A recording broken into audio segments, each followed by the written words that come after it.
तो unique abilities के साथ जब ये बच्चे पैदा होते हैं तो सबसे इम्पॉर्टेंट चीज़ जो है वो है एक्सेप्टेंस।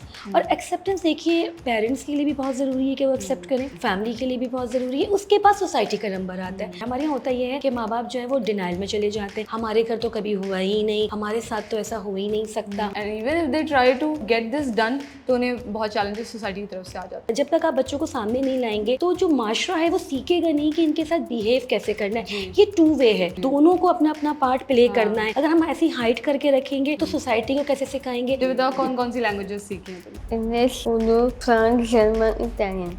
यार फ्रेंच में एक जुमला अम्मी के लिए तो बोलो तुम जरा। My mama ate three glowing. अब इसकी मीनिंग भी बता दो। My mother is very beautiful. She participated in a lot of other programs internationally as well. तो वो जो यूके पार्लियामेंट में इनका art is also been represented. UK parliament में फिर हम गए, अलिशबा ने अपना आर्ट दिया, उसके आर्ट को अप्रिशिएट किया और अभी भी अलिशबा का आर्ट जो है वहाँ पे हैंग हुआ है। मैं अलिशबा के हवाले से जब भी बात करती हूँ मैं ये कहती हूँ कि अगर एक्स्ट्रा क्रोमोसोम है तो वो भी तो एक एक्स्ट्रा लव और हैप्पीनेस लाई है, तो हमारी तरफ से भी थोड़ा एक्स्ट्रा केयर और एक्स्ट्रा लव अगर हम as a member of the society भी इन बच्चों को दे दें तो मैं समझती हूँ हर बच्चा जो है वो एक्सेल कर सकता है। वरना एक्चुअली होता है कि सेल्फ कॉन्फिडेंस इतना लो हो जाता है बच्चों का, जो कर भी सकते हैं, जो स्किल्स वो पोजेस भी करते हैं, वो फिर कभी भी जो है ना अपलिफ्ट नहीं हो पाते उस तरह से। ये बस एक अल्लाह ताला की तरफ से है और ये कंडीशन है एंड वी आर ब्लेस्ड। मैं हमेशा कहती हूँ कि मैं स्पेशल माँ हूँ, अलिशबा स्पेशल नहीं है, मुझे चूज़ किया गया है मदर अलिशबा के लिए। डॉक्टर इफ़त सुल्ताना, कैसी हैं आप? मैं बिल्कुल ठीक हूँ, आप कैसी हैं? अल्लाह का शुक्र। सबसे पहले thank you so much for being with us and for giving us the opportunity to interview you and your lovely daughter. Thank you very much, you are so welcome. आप इकरा यूनिवर्सिटी में पढ़ाती हैं और तकरीबन पिछले 10 साल से पढ़ा रही हैं और सो मैंने स्टार्ट किया था अलिशबा से। I watched one of her interviews 1-1.5 हफ्ते पहले, तो मैंने सोचा ये वो स्टोरी जो मुझे डेफिनेटली कवर करनी चाहिए। But the more I explored about doctor Iffat the more I learned कि एक्चुअली द स्टोरी इनकी भी बहुत इंस्पायरिंग है। So why not start from you? You belong to Karachi? Yes, I belong from Karachi. Yes, okay, you married here? या मेरा बचपन कराची का है, मेरी पैदाइश कराची की है, मेरी फैमिली कराची की है और मेरी शादी जो है बड़ी अर्ली एज में हो गई थी when I was 19 years old. But मेरे हस्बैंड, मेरे इन लॉज बहुत सपोर्टिव थे, मेरी फैमिली बहुत सपोर्टिव थी। दे एनकरेज मी कि नहीं आप एजुकेशन को परस्यू करें। और फिर मैंने उसके बाद अपना मास्टर्स पूरा ही सब कुछ PhD तक जो है वो शादी के बाद ही पढ़ा। मीनवाइल जो हैं अलिशबा भी ज़ाहिर इनके भी देखना था साथ में, तो एक्चुअली मैंने और अलिशबा ने साथ ही ग्रो किया है। मैं ख़ुद भी पढ़ रही थी और ये मेरी जो तालीम थी आई मस्ट से कि इसने अलिशबा को बहुत हेल्प की है। और अलिशबा के फादर और मेरे हस्बैंड अनफॉर्चुनेटली लास्ट ईयर उनकी डेथ हो गई एंड वी लॉस्ट हिम। उनकी बहुत बड़ी सपोर्ट थी मेरे लिए और अलिशबा के लिए। इनफैक्ट ही एम्पावर्ड अस। उनको था कि ख़वातीन को इकोनॉमिकली भी एम्पावर्ड होना चाहिए और वैसे भी एम्पावर्ड होना चाहिए। फैमिली में ऐसा कोई केस है डाउन सिंड्रोम का? नहीं, ये बिल्कुल भी केस दूर दूर तक ऐसा कोई नहीं है। इसमें यूजुअली साइंस कहती है कि या तो माँ की उम्र ज़्यादा होगी या फिर कज़न मैरिज, 2 रीज़न बड़े मेनली इसमें बताए जाते हैं, लेकिन मेरे केस में दोनों रीज़न नहीं है। अच्छा, ओके। तो ये बस एक अल्लाह ताला की तरफ से है और ये कंडीशन है एंड वी आर ब्लेस्ड। मैं हमेशा कहती हूँ कि मैं स्पेशल माँ हूँ, अलिशबा स्पेशल नहीं है, मैं स्पेशल माँ हूँ। मुझे चूज़ किया गया है एज अ मदर अलिशबा के लिए, तो she is a blessing for us, she is a blessing माशाल्लाह। एक तो सबसे, मुझे तो बहुत सारे सवाल है सर मेरे दिमाग में घूम रहे हैं, but what keeps you so hopeful? I mean बहुत सारे ऐसे पेरेंट्स मैंने देखे हैं जो डिसअपॉइंट हो जाते हैं और या तो हार मान लेते हैं या फिर कुछ कोशिशें करते भी हैं अपने बच्चों के लिए, लेकिन क्योंकि सोसाइटी सपोर्ट नहीं करती तो अल्टीमेटली इन्हें हारना ही पड़ता है। देखिए बिल्कुल आपने सही कहा कि पेरेंट्स जो हैं वो होपलेस हो जाते हैं। अच्छा, मैं आपको बताऊं कि कहानी शुरू कहाँ से होती है। कहानी शुरू यहाँ से होती है कि जब ये नेमतें अल्लाह ताला आपको देते हैं, किसी के घर भी चैलेंजेस के साथ बच्चे, चाहे वो फिज़िकल चैलेंजेस हों या जो है वो किसी भी तरह के चैलेंजेस हो, यूनिक एबिलिटीज़ के साथ। अब तो हम यूनिक एबिलिटीज़ कहते हैं ना, हम स्पेशल पर्सन भी नहीं कहते। तो यूनिक एबिलिटीज़ के साथ जब ये बच्चे पैदा होते हैं तो सबसे इम्पॉर्टेंट चीज़ जो है वो है एक्सेप्टेंस। और एक्सेप्टेंस देखिए पेरेंट्स के लिए भी बहुत ज़रूरी है कि वो एक्सेप्ट करें, फैमिली के लिए भी बहुत ज़रूरी है, उसके बाद सोसाइटी का नंबर आता है। हमारे यहाँ यूजुअली होता है ये कि पेरेंट्स ही डिनायल में चले जाते हैं। अब मैं एक बात आपको और बताती हूँ कि जो शुरू के 1000 दिन होते हैं 1000 early days of any child with a special need जो पैदा हुआ है वो बहुत इंपॉर्टेंट है।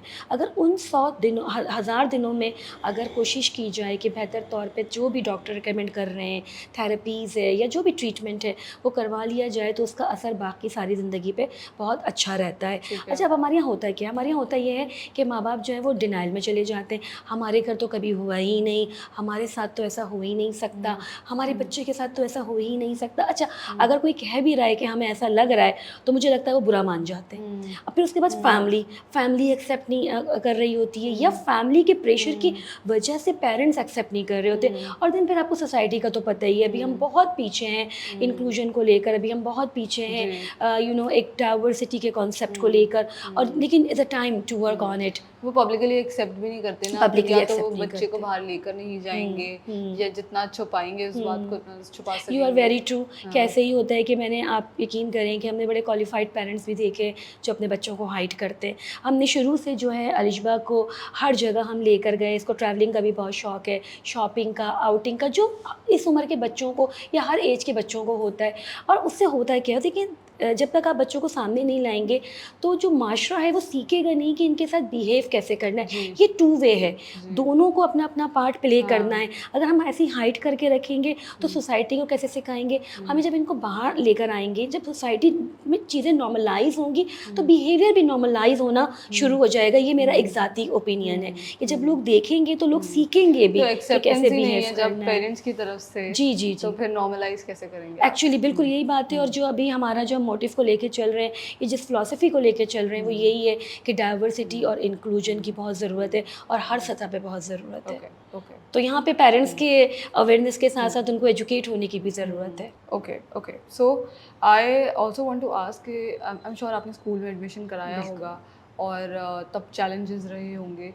तो ये मैं इसलिए पूछ रही हूँ क्योंकि और भी बहुत सारे पेरेंट्स हैं जो शायद स्कूल में एडमिट कराना चाहते हैं अपने बच्चों को जो डाउन सिंड्रोम से गुजर रहे हैं, but again they are not able to, and even if they try to get this done तो उन्हें बहुत चैलेंजेस सोसाइटी की तरफ से आ जाते हैं। What was your experience? बिल्कुल सही है, क्योंकि अलिशबा माशाल्लाह 23 ईयर्स ओल्ड है, तो आप अंदाज़ा लगा सकती हैं कि 23 साल पहले जब गूगल भी नहीं था इतना कॉमन और इतनी ज़्यादा आपको अवेयरनेस नहीं थी। आज तो मीडिया के थ्रू बहुत अवेयरनेस है ना, अभी हम खुद एक प्रोग्राम कर रहे हैं लाइक दैट। तो उस टाइम के ऊपर बिल्कुल बहुत ज़्यादा चैलेंजेस थे जो हमने एज अ पेरेंट फेस किए। जहाँ तक एजुकेशन की बात है तो इंक्लूसिव एजुकेशन का कोई कॉन्सेप्ट नहीं था। आप यकीन करें कि अलिशबा ने 12-13 साल की उम्र में, या जब तक वो 14 में पहुँची उस वक्त तक वो 10 स्कूल तब्दील कर चुकी थी, क्योंकि हर स्कूल इस उम्मीद पे हम एडमिशन कराते थे। जी 10 स्कूल इस उम्मीद पे एडमिशन कराते थे कि जब वो कहते थे नहीं हम इसके स्पेशल नीड का जो ख्याल रखेंगे या हम इसको थोड़ा सा जो है वो टेंशन एक्स्ट्रा देंगे। लेकिन मैं कुछ दिनों के बाद देखती थी कि कुछ भी नहीं हो रहा, और जो इसको आता था, क्योंकि घर में मैं इसको खुद पढ़ा रही होती थी, तो जो आ रहा होता था वो उससे भी क्योंकि वो सीख नहीं पा रही थी या बिहेवियर नहीं। मैं आपको बता दूँ, इसका तो बिहेवियर बहुत ही काम था। एक्चुअली होता ये था कि बिल्कुल इसको छोड़ देते थे, उस पर अटेंशन नहीं देते थे। सारे बच्चे पढ़ने से मैं अगर कभी ब्रेक में गई या मैं वैसे ही स्कूल गई, मैंने देखा कि अलिशबा कोने में अकेले बैठी हुई है, तो ये मेरे लिए जो है वो एक्सेप्टेबल नहीं था कि मैं एक इंक्लूजन के लिए भेज रही हूँ और आप मेरे बच्चे को जो है वो कॉर्नर कर रहे हैं, तो जिससे इसकी साइकोलॉजी के ऊपर भी या इसके बिहेवियर पे भी जो है ज़ाहिर फ़र्क पड़ सकता था। बिल्कुल ऐसा ही था। तो जब 10वां स्कूल हो गया तो वही पेरेंट डिसाइडेड कि अब enough is enough, and then हमने इसकी होम स्कूलिंग शुरू की। फिर हमने इनको जो है वो पारसी गेट भेजा महमूदाबाद में, उन्होंने पारसियों से ट्यूशन पढ़ी, and I am really glad and I am really grateful to that community. उन्होंने अलिशबा को पढ़ाया, फिर मैं भी अलिशबा को देख रही थी। तो होम ट्यूशन्स और होम स्कूलिंग से फिर अलिशबा ने अपनी एजुकेशन को जो है वो कंप्लीट किया। होम स्कूलिंग है और साथ साथ मैंने ये भी पढ़ा कि इनको माशाल्लाह 3 और लैंग्वेजेस आती हैं apart from English and Urdu. जी अलिशबा को अच्छा हुआ ये कि मैंने आर्ट का तो अभी आपको नहीं बताया, मैं आर्ट का बताती हूँ तो फिर हम लैंग्वेज में कनेक्ट करते हैं। जैसे कि आपको पता है अलिशबा आर्टिस्ट हैं और अलिशबा जो है वो बचपन से ही आर्ट कर रही हैं। जो शुरू से मैंने देखा था कि इनका जो है वो बहुत ही इंटरेस्ट है आर्ट में। अब मीडियम कौन कौन से करती हैं आप अलिशबा से पूछे, अलिशबा आपको बताएंगी। अलिशबा कैसी हैं आप? गुड। ओके, अलिशबा कह रही हैं कि सारी अटेंशन तो मम्मी को मिल गई है, मुझे क्या मिलेगी?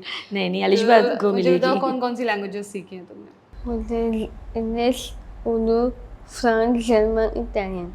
French, German, Italian. Oh God, 5 languages. और फिर अगली वाली कौन सी सीख रही हो? अब तो कोई नई शुरू कर रही हो ना? आप कौन सी सीखेंगी आप? Spanish, Spanish special sign language. और साइन लैंग्वेज भी सीखना है। साइन लैंग्वेज भी साइन सीखनी है, लैंग्वेज भी okay. सीखना है। सबसे ज़्यादा कौन सी लैंग्वेज पसंद है?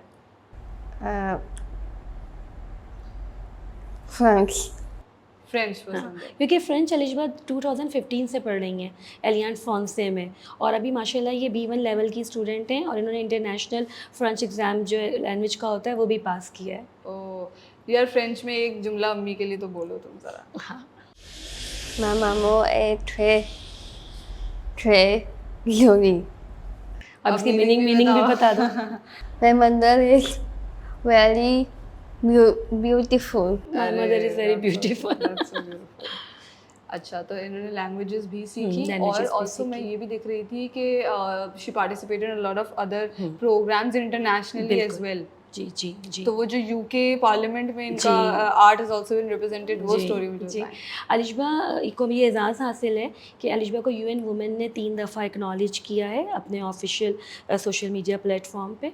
उसके बाद अलिशबा इनवाइटेड थी as a guest artist London में 2019 में, और फिर अलिशबा की वहाँ पे सोलोज़ भी हुई हैं, और UK पार्लियामेंट ने अलिशबा को इनवाइट किया था। अलिशबा वहाँ गई, और अब यहाँ पे भी सर्टिफिकेट में भी देख सकते हैं कि अलिशबा अपनी पेंटिंग जो है वो प्रेजेंट कर रही हैं। अलिशबा, कैसा लगा वहाँ जाके? कैसा एक्सपीरियंस था? अच्छा, मज़ा आया? दोस्त बनाए नए? दोस्त सारे 55 में वही थे जैसे अभी हैं। बचपन वाले दोस्त नहीं थे? बचपन वाले दोस्त। क्यों, दोस्त साथ में गए थे? हाँ, दोस्त साथ अलिशबा में को गए थे। ट्रैवलिंग का भी बहुत शौक है, और आर्ट के थ्रू अलिशबा ने ट्रैवल भी किया हुआ है ना ट्रैवल अलिशबा? किया है। मुझे बताओ, कौन सी जगह सबसे ज़्यादा पसंद है? लंदन। लंदन पसंद है। ओके, ग्रेट यार। तो ये यूके पार्लियामेंट में फिर हम गए, अलिशबा ने अपना आर्ट दिया, उसके आर्ट को अप्रिशिएट किया, और अभी भी अलिशबा का आर्ट जो है वहाँ पे हैंग हुआ हुआ है, और बहुत फ़ख्र की बात थी। अलिशबा पाकिस्तान को रिप्रेजेंट कर रही थी। हमारे लिए बीइंग अ पेरेंट्स ये बहुत एजाज़ की बात है कि एक बच्चा जो है, अभी आपको पता है IBA में भी अलिशबा जाती हैं, अलिशबा की स्टोरी वहाँ भी शेयर होती है एंटरप्रेन्योरशिप की, क्योंकि ज़ाहिर है अलिशबा एंटरप्रेन्योर भी हैं। अलिशबा का अपना रजिस्टर जो है वो अपनी फर्म है सैयदा अलिशबाज़ आर्ट स्टूडियो। उनके फादर का कहना ये था फ्रॉम द वेरी बिगनिंग कि हर चीज़ पूरी अलाइन होनी चाहिए। तो 2018 में जब ये लंदन जा रही थी, और उस वक्त इनका आइडेंटिटी कार्ड बन चुका था, तो इनकी फर्म जो है रजिस्टर्ड है, और अलिशबा फाइलर भी हैं। अच्छा, ग्रेट। तो ये जो this London thing happened, basically आपने इसमें अप्लाई किया था, इनका आर्ट वर्क भेजा था, और उसके बाद फिर उन्होंने कॉल किया? मैं जैसे to represent. फेयर में जिस तरह होता है कि कॉल फॉर आर्टिस्ट आता है, तो मैंने देखा था इंटरनेट पे कॉल फॉर आर्टिस्ट आया हुआ था, तो मैंने उनको ईमेल लिखा था और बताया था अलिशबा के बारे में, और फिर मैं हैरान रह गई कि उनका रिप्लाई आया कि व्हाई नॉट, अलिशबा सिर्फ अटेंड ही नहीं करेगी बल्कि अलिशबा एज अ गेस्ट जो है वो आर्टिस्ट अटेंड करेगी। जी, अलिशबा जो है, अलिशबा ने अपने आर्ट से ना ही सिर्फ बहुत सारे इश्यूज़ को जो है वो हाईलाइट किया है, बल्कि अलिशबा ने अपने आर्ट को पर्पसफुली यूज़ भी किया है और डोनेशन में भी दिया है। तो फेमिनिस्ट लाइब्रेरी लंदन में भी अलिशबा ने अपने 3 आर्ट भेजे थे, फिर वो ऑक्शन हुए, और फिर उनका पैसा जो है वो फेमिनिस्ट लाइब्रेरी ने रखा अपने पर्पस के लिए। उसके अलावा वी रीस्टार्ट एक इंटरनेशनल ऑर्गेनाइजेशन है चैरिटी की, वो भी UK बेस्ड है। तो कोविड में जो लोग बहुत ज़्यादा, आपको पता है, मुतासिर हुए थे, और ख़ास तौर पे आर्टिस्ट, तो उन्होंने कॉल की थी कि दुनिया भर के आर्टिस्ट है कि अगर अपना आर्ट आप भेजें तो हम ऑक्शन के ज़रिए फिर जो पैसे आएंगे तो उन आर्टिस्ट की हेल्प करेंगे। अच्छा। तो अलिशबा ने उनके लिए भी अपना एक आर्ट भेजा था, और फिर अलिशबा को वहाँ से सर्टिफिकेट भी मिला था। अच्छा। ऑक्शन में फिर वो आर्ट गया, और फिर वो हेल्प में काम आया। पाकिस्तान में भी जो है अलिशबा इस तरह की बहुत सारी हेल्प कर रही होती है, और मैं ये ज़रूर मेंशन करना चाहूँगी कि ये सब इनके अपने पैसों से होता है, और इनके अपने पैसे वहाँ से आते हैं जब इनकी पेंटिंग सेल होती है, जब इनकी अच्छा। पेंटिंग ज़ाहिर है जब ख़रीदी जाती है तो वो इनके अपने पैसे होते हैं। तो अभी जो ये हमने आर्ट एंड कैफ़े बनाया है, making a financially independent. Exactly बिल्कुल। तो ये बड़ा एक इम्पॉर्टेंट बात है, ये हर पेरेंट्स को समझना चाहिए कि देखिए, जब तक आप हैं, जब तक तो आपके बच्चे की केयर की जाएगी। स्पेशली वैसे तो हर बच्चे को ही जो है इकोनॉमिकली इंडिपेंडेंट होना चाहिए, लेकिन मैं ख़ास तौर पे उन बच्चों की बात कर रही हूँ जो यूनिक एबिलिटीज़ के साथ हैं, कि पेरेंट्स को अपनी ज़िंदगी में ही चाहिए कि उनको इकोनॉमिकली इंडिपेंडेंट बनाए, जो भी स्किल्स उनके पास है, जो भी स्किल्स हैं। हाँ, और वो स्किल आपने आइडेंटिफाई की इनकी, बिल्कुल। और आपने उस पे ज़्यादा काम किया। एग्जैक्टली हाँ, तो अब मोर ऑफ अब शी स्टडिंग ऑल्सो। देखिए सिस्टम की वजह से ज़ाहिर इंक्लूजन नहीं थी या इंक्लूसिव एजुकेशन नहीं थी, तो University अलिशबा level पे, एक फॉर्मल डिग्री तो नहीं ले सकी, लेकिन माशाल्लाह now Alishba is Alishba can speak 5 languages. माशाल्लाह Alishba has own art and cafe और सोशल एंटरप्रेन्योर हैं। और अलिशबा आप आर्ट एंड कैफ़े की क्या हैं Alishba? CEO CEO and and founder. तो अलिशबा अपना आर्ट एंड कैफ़े चला रही हैं, इकोनॉमिकली इंडिपेंडेंट होने की कोशिश कर रही हैं। अलिशबा, मुझे बताओ आर्ट में सबसे अच्छी बात क्या लगती है? Art आर्ट खुद। आर्ट करके आपको कैसा फील होता है? हाँ, फिर होता है और आप कौन कौन से मीडियम पे काम करती हैं वो तो बताएं। soft pastels, black charcoal, watercolor, acrylic, wall painting, fiber, junior, and water paints. सारे mediums. Amazing. That was actually very beautiful. You know, you're teaching her and you're actually empowering her to do things. वरना actually होता है कि self confidence इतना लो हो जाता है बच्चों का, जो कर भी सकते हैं, जो स्किल्स वो पोजेस भी करते हैं, वो फिर कभी भी जो है ना अपलिफ्ट नहीं हो पाते उस तरह से। देखिए सपोर्ट सिस्टम तो सभी को चाहिए होता है, तो और थोड़ा सा मैं अलिशबा के हवाले से जब भी बात करती हूँ मैं ये कहती हूँ कि अगर एक्स्ट्रा क्रोमोसोम है तो वो भी तो एक एक्स्ट्रा लव और हैप्पीनेस लाइए, तो हमारी तरफ से भी थोड़ा एक्स्ट्रा केयर और एक्स्ट्रा लव अगर हम as a member of the society भी इन बच्चों को दे दें, तो मैं समझती हूँ हर बच्चा जो है वो एक्सेल कर सकता है। I loved your story. मैंने बहुत अभी तक वैसी कोई स्टोरी वैसे कवर की नहीं है। Mostly covering entrepreneurs and CEOs, as I told you off camera as well. But I would love to cover more stories like this, because this gives a different message to Exactly. a lot of people, and we need to educate people. Exactly. Even I didn't know a lot before meeting her. तो thank you so much. और जाने से पहले आप कोई message देना चाहेंगी? देखिए मेरा जो मेन मैसेज है वो यही है कि सोशल इंक्लूजन को प्रमोट करिए। आप जिस सतह पर भी हैं, आप जहाँ जिस लेवल पे भी काम कर रहे हैं, आपके इर्द गिर्द अगर आपको लगता है कि किसी भी इंडिविजुअल को आपकी ज़रा सी हेल्प और आपकी ज़रा सी केयर और ज़रा सा लव और ज़रा सा थोड़ा सा आपकी सपोर्ट अगर उसके पोटेंशियल को वहाँ तक पहुँचाने में हेल्प कर सकता है, जहाँ तक वो पहुँच सकता है या पहुँच सकती है, तो please do help, do support. देखिए सोशल इंक्लूजन जो है वो इतनी इम्पॉर्टेंट है, चाहे वो एजुकेशन में हो, चाहे वो आपके एम्प्लॉयमेंट में हो, ये होनी चाहिए। हम कब तक एक्सक्लूड करते रहेंगे? This is the time to inclusion. And if they're capable of doing such things, then why not? बस हमारी ज़रा अब यकीन करें ये नेचुरली बड़े कैपेबल होते हैं सारे बच्चे, बस इनको ज़रा सी सपोर्ट की ज़रूरत और होती जितना है। जल्दी माशाल्लाह उसने लैंग्वेजेस सीखी एग्जैक्टली, हैं। ये तो और इतनी मुश्किल है। हाँ, मैं यही सच सोच रही मुश्किल थी language कि अच्छा 1-2 but such 5 good Yeah. languages you have learned. I mean that's super तो amazing. पेरेंट्स को भी चाहिए। और दूसरी चीज़ ये कि पेरेंट्स को अपनी मेंटल हेल्थ का भी ख्याल रखना है, ख़ासतौर पे माओं को, क्योंकि हमारे यहाँ माओं को बहुत प्रेशर होता है। तो देखिए जब तक Societal pressure भी है सोसाइटल प्रेशर है, फैमिली प्रेशर है, बहुत सारी चीज़ें। देखिए फ़िक्र परेशानी एक अलग बात है, प्रेशर एक अलग चीज़ है। तो मैं माओं को भी यही कहना चाहूँगी कि देखिए अल्लाह ताला की नेमत है, शुक्र अदा करिए, अपने आप को एजुकेट करिए और अब देखिए अब क्या हो सकता है, और वो क्वालिटीज़ बच्चों में से निकालिए, वो उनके अंदर स्किल्स फाइंड आउट करिए, उसके ऊपर काम करिए, जिसका अजर आपको इंशाल्लाह यहाँ भी मिलेगा और वहाँ भी मिलेगा। I strongly believe it. इंशाल्लाह। Thank you so much. Thank you very much.